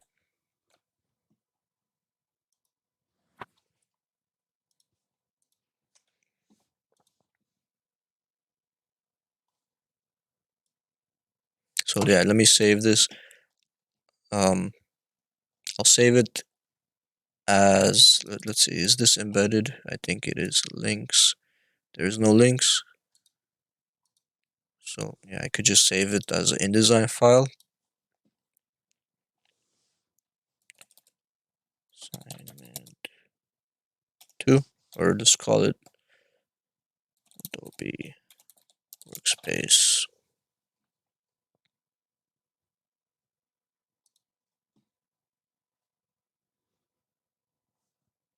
I think I'm in dark mode, that's why everything's like hard to read. So always blah blah blah. I don't know what that says. Always save preview images with documents. Oh, that's not important. I will also export a PDF on the desktop just for a quicker preview. When you export PDF, you get these options here. It's not super important unless you're printing it and your printer has some specific requirements. But here you'll find options like, setting the marks and the bleeds. If you needed marks and bleeds, I'm gonna actually just turn them all off. It was on because probably last time I created something I had turned these on, so I'll just turn them off. And export. Oh, see, our pre-flight is giving us a warning. This will happen before you export. It says there's overset text on page 1. Let's cancel. Let's see what that overset text is. So opening my pre-flight, so double clicking that little red dot on the bottom, I see that we have overset text in this text frame, which I double click and it takes me to this here.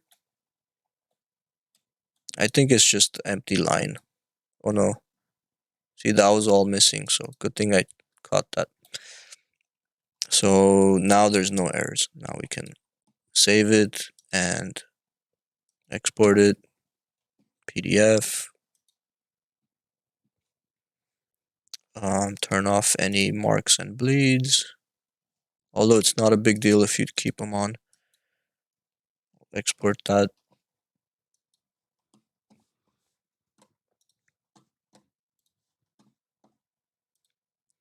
And then there's the InDesign file. There's the PDF. Uh-oh. Another thing good thing I double checked this. So notice when I saved it as a PDF, we have single pages, page 1, page 2, instead of showing it as a spread. That's another option we need to double check whenever exporting as a PDF. Gonna replace the existing one, sure. So in the general options, there's a export as pages or spreads. Make sure you choose spreads. Okay, so when you export a PDF, export as spreads under general.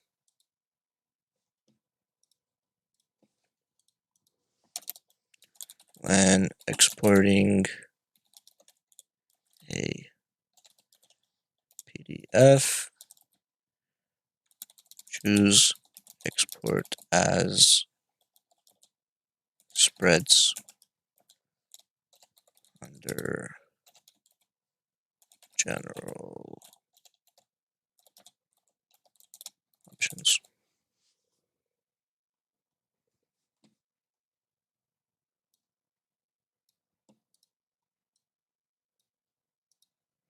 Make that bold so you remember. And I will upload. So let me show you now. Since I chose spreads, it should look better now. Yeah, so now it's actually spreads. It's not one page and then the next page below it. It's both next to each other. That's important. So make sure you do that.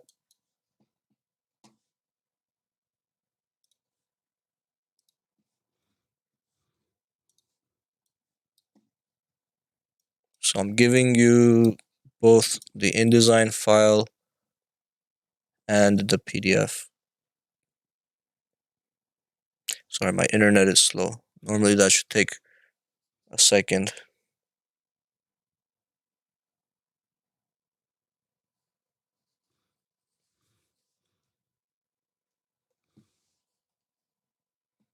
Let's make the due date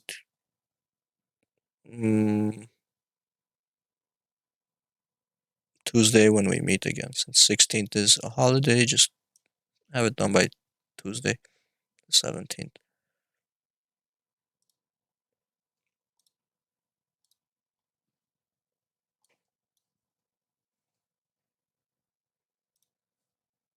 Let's not forget the PDF. Alright, so you have the InDesign file, the PDF. Hopefully the instructions are good. I'll assign that. Alright, so under assignments, so far we have 2. Assignment 1 was single page layout. Basic single page layout.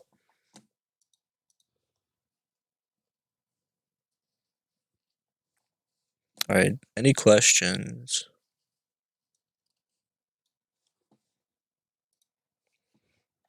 Okay, if no questions, let's take this extra time. We still have like good 20 minutes maybe. Let me see the chat actually. No, don't save it as a package. Just export a PDF for me.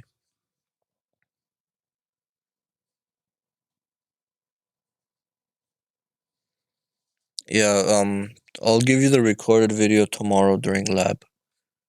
Right now it's not uploaded yet. It's still recording. I can't assign it to Google Classroom though.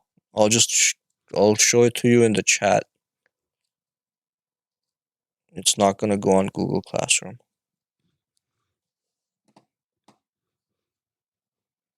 So just be here tomorrow for lab. I'll post a link to the video. Alright, so let's talk about some of these tools here. We have the selection tool, direct selection tool. Those are pretty easy to understand. I think I already explained them a little bit. Here's the direct selection tool. So normal selection tool, we can move this around. We can click and manipulate the corners, and we can rotate if we move our cursor towards the corner. If you use the direct selection tool, you could directly manipulate the actual vector points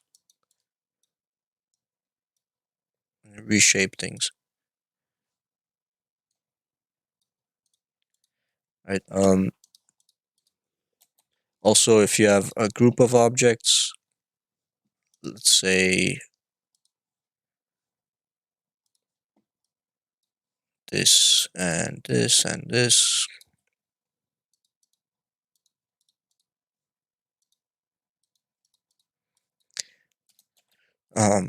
So if these 3 are grouped together, right click and group them. When I group them, I move them together with the selection tool.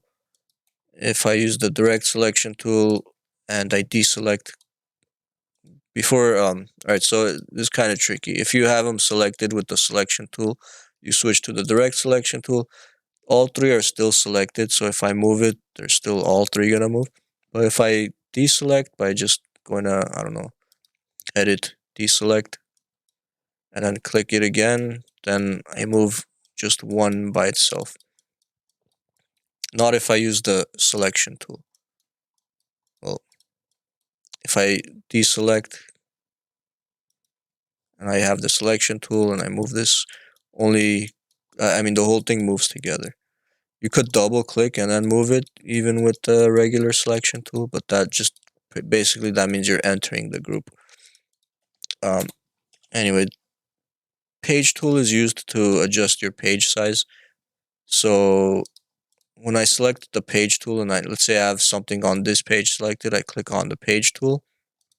You can see I get these controls to adjust the size of that page. Although it's not letting me, I think because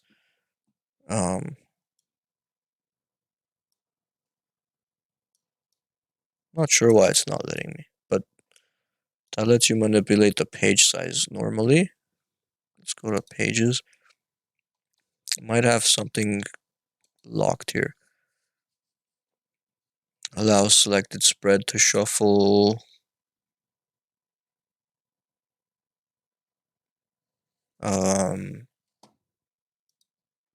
Or you just have to hold control, I think. I forget why, but it doesn't let you resize the page sometimes. Yeah, I have to hold the Alt button. Yeah, holding Alt, then it lets me do it. I don't know why you have to hold Alt, but hold the Alt button if you want to resize the page. But you shouldn't really need to do that.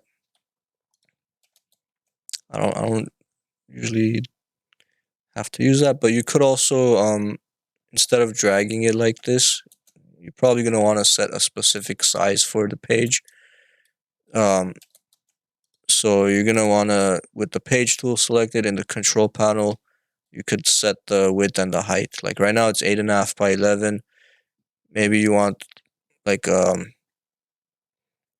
8.5 by 10 or something. Just put 10 in there. It'll resize that to 8.5 by 10. Just that one page that you had selected. Anyways, that's the page tool. I'm gonna undo those changes. Gap tool is used for changing the gap size between any two objects. So if I move it between like here and here, like there's a gap between this one and this one, I can like change the gap with the gap tool. Holding the control button will make the gap smaller or bigger. Holding the Alt button will move the object instead of like resizing the gap. Oh, it's kind of weird, but I'm holding Alt right now. If I let go of Alt, it does that. If I hold Control, it does that. So it's for messing with gaps. Any gap. So this is a gap. That's a gap. This is a gap. Right? Gap tool just messes with gaps. Content collector, content placer tool. This is used for like when you have, let's say that this icon that I pasted in from Google, it's Adobe InDesign icon. If I hold the Alt button, I can make a copy of that. And that just becomes like a completely separate copy of that icon. If I decide I wanted to put like a white outline on this one, then I would have to go put a white outline on this one as well if I want it to look the same. The content collector tool is just used so that instead of making like a completely separate copy of something, you click on the content collector tool, you select the item that you want to collect, like that InDesign icon, and then when you use the content placer tool to drop that somewhere, let's say we drop a couple of them, one there, and I think I have to pick it up again. Yeah, I have to collect it one more time. So switch to content collector again, pick it up, drop it. Now I have 3 of these, but they're not separate copies, these two. I created these copies using the content collector and content placer tool. So whenever you do it that way, if I do something like change the outline of this to yellow, let's say, the others should update, except you have to maybe go through the links to do it. That's weird. It didn't actually do a link copy. Okay, it didn't work exactly how I wanted. Try again with no outline. Grab the content collector, collect. Oh, I forgot to click create link, that's why. So make sure you check create link and then drop it. And then pick it up again. And then create link, drop it.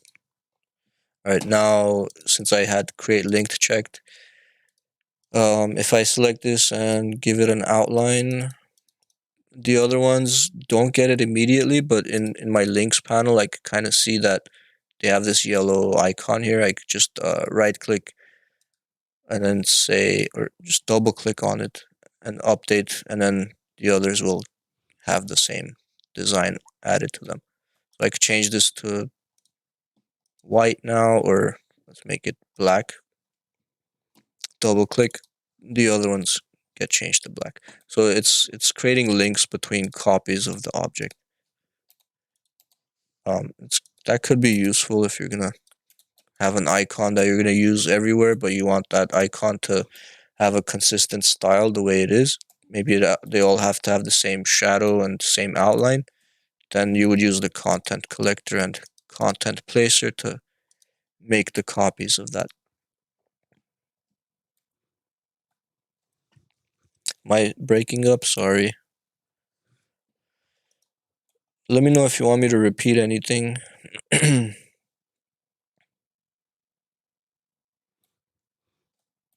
And the type tool, you guys know already, should be pretty basic. There's a type tool, there's also a type on a path tool underneath the type tool. Let me do this on a separate page.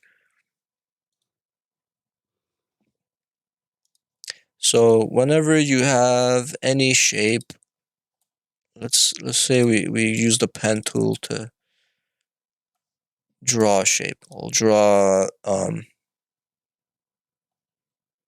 just a random shape. I just drew a random shape. I'll give it an outline so we could see it.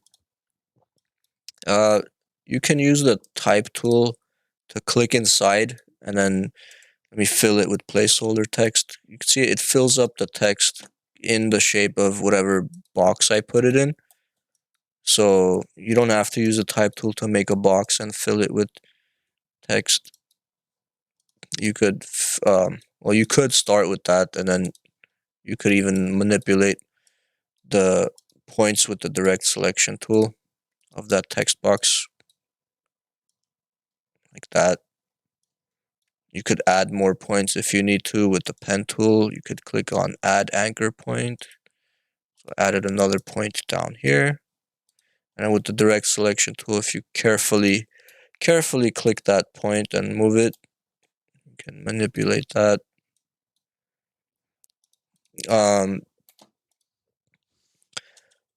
But I was talking about the next tool, the type tool, right? So there's also underneath the type tool, there's the type on a path tool.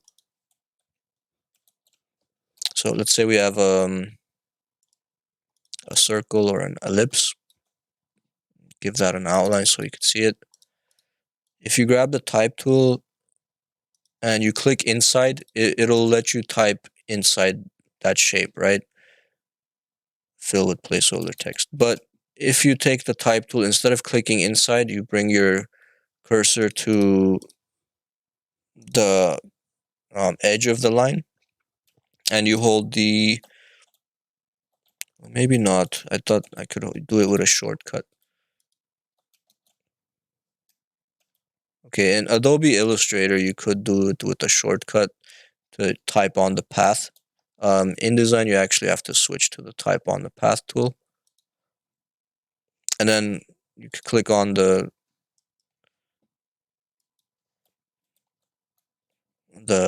line, and then you could type on that line.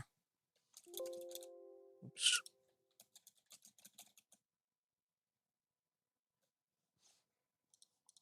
Right, and I don't know if you could do an offset from that. I think you should be able to. Object. No, there's no text frame options for that one. There should be another way though to move the text away from the edges. I see. You have to double click on the type on the path tool, and then you can increase the spacing. Wait, no, that's increasing the spacing. What spacing is that affecting? Set that back to 0. Align to, okay, all we could do is align to baseline, center, descender, and ascender.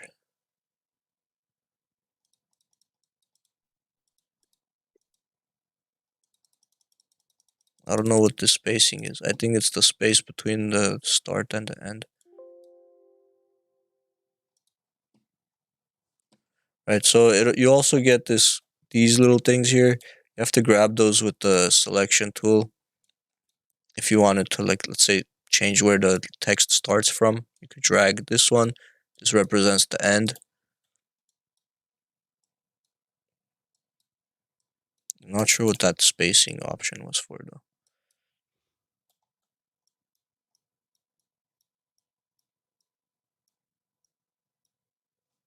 Let's double click on it again. What is spacing for? Just put that to 0.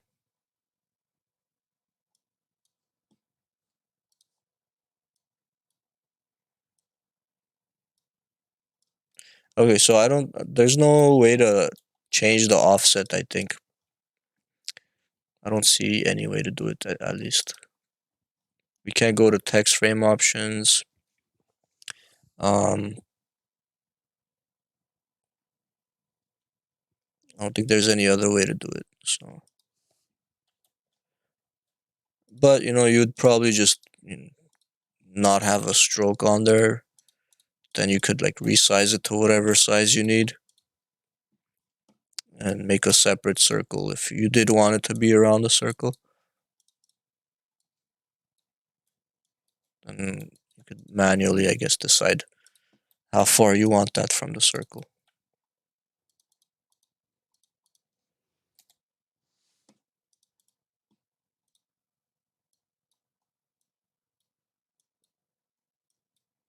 Anyways, so that's the type on the path and type tool. The line segment tool we got a pretty good idea with because we used it to create some arrows just now. You want to make sure it's not fill, but make sure you give that a stroke color, and then you can increase the thickness. That just creates a single line segment. You could also create a line segment if you use the pen tool. Just click and click again. Creates a line. So when you draw lines, you change the color using the stroke. Right, so this is gonna affect the stroke. You can go to the stroke panel and choose like what kind of endpoints you want. You want round or flat endpoints. You could choose what you want the start and the end to look like. You could change the size of those as well. I don't know why the end scale is so much bigger than the other one. Okay, looks better. You could also change what type of line you want. You could have double line like this, or thick and a thin. Anyways, there's a bunch of them you could try out.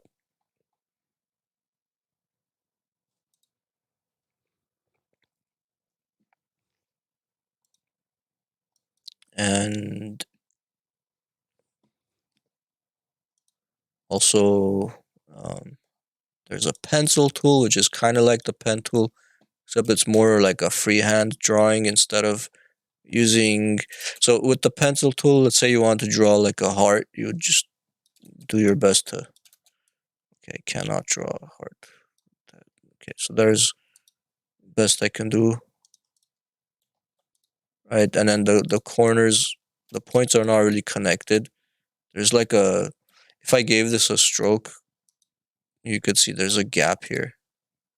These 2 points are not really connected, so I would have to actually manually bring them together, and it's not even snapping to the point. So I'd have to select this point, and then use the alignment here to align those 2 points. Well, it's not working.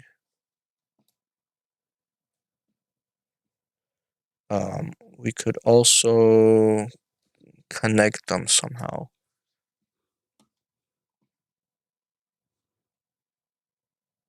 Anyways, drawing is in InDesign is not as easy as using Illustrator. So Illustrator has better tools for doing stuff like this. But if you're gonna use the pen tool to do the same thing, you would have to create these curves.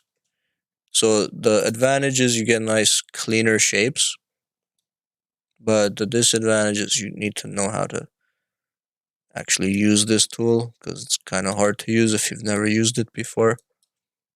But it's the same in Photoshop and Illustrator and any other. There's a lot of software that uses these. It's called Bezier curves. If you can use it, you learn it in one program, you learned it in all of them.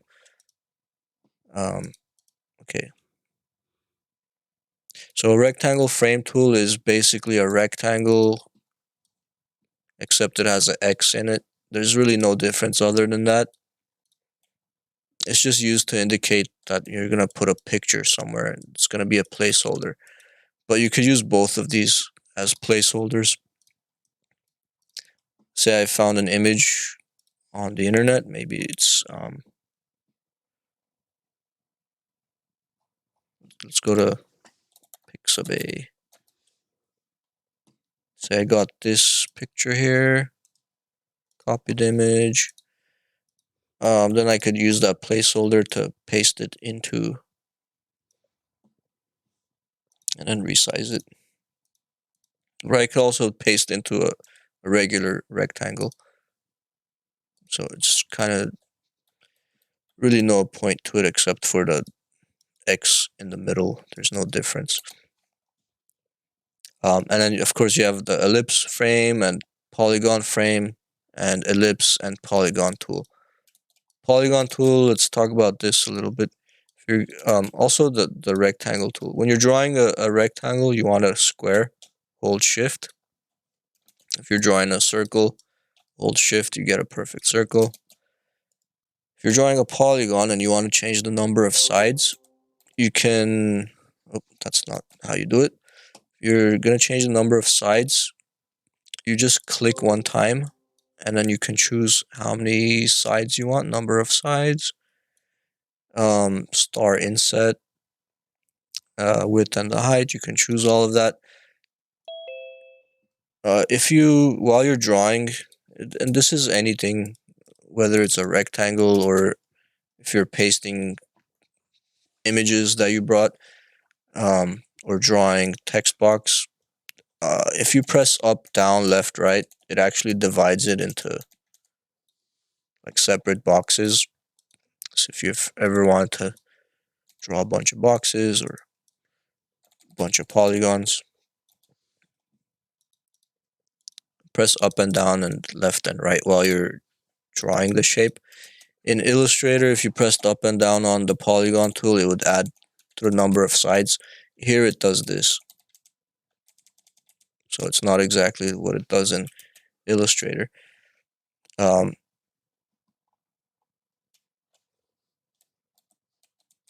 So to change the number of sides interactively, I don't think there's a way to do it.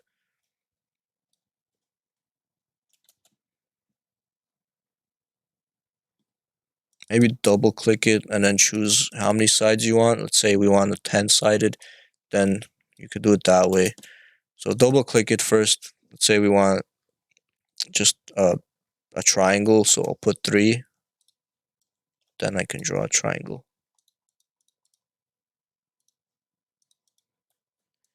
Okay.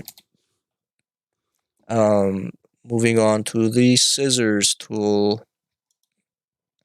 What can you do with the scissors? Well, you could cut points between a shape. So let's say we have a polygon. Let me change the number of sides to 6. Draw that shape.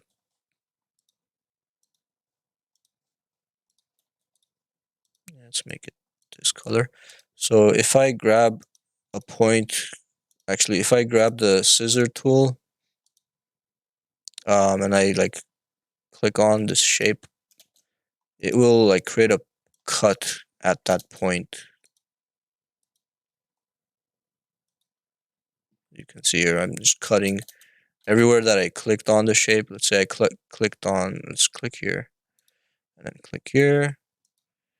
That cuts the shape from the middle. That's the scissors, it just cuts. If you click and drag, it'll do this, but it's still cutting it really. I just cut the shape by doing that.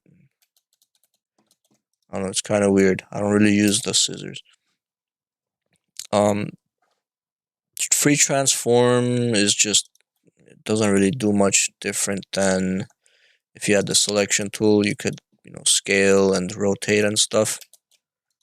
Free transform does the same. With the free transform, you can scale and rotate. The difference is if you hold the control button or the alt button, then it'll do like some other weird stuff, like change the perspective. Right, with the normal selection tool, if I hold control, it doesn't do much. If I have the free transform tool and I hold control after I grab the corner, and it does messes with the perspective.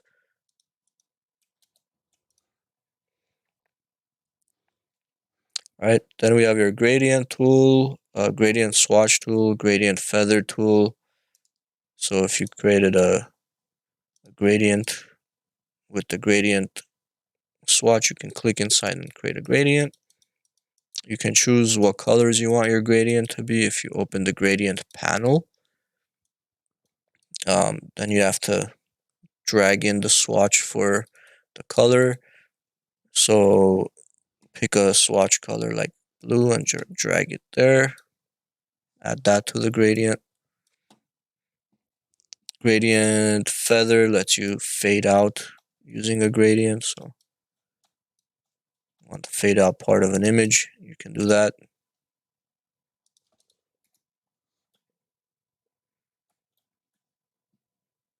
Note tool is just for adding notes for other people that are working with you to see the note. Not sure why I can't add a note right now.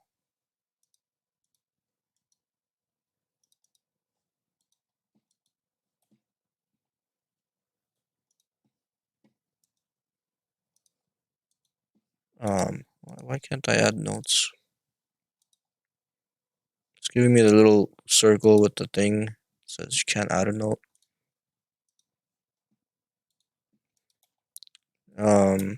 Maybe because it's not saved. No, this one is saved.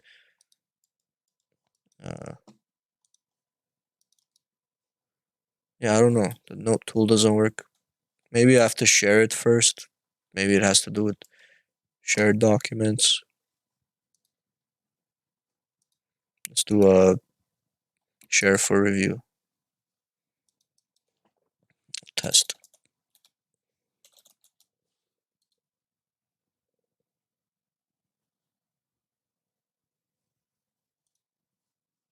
Yeah, I don't know.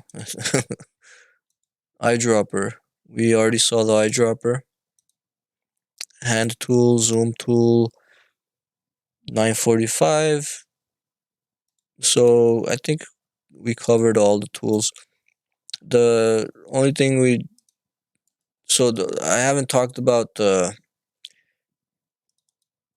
options for the eyedropper. So I mentioned you could pick up colors and stuff and font colors. You could also double click on the eyedropper and choose to turn off what you want to pick up or not.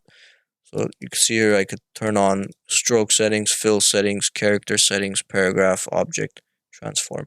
So all of those things we can either enable or disable. If we're using the eyedropper and we don't want to pick up the stroke or the fill, you could uncheck these. And then the hand tool is used to move around. You can use spacebar to switch to the hand tool anytime. Hold spacebar.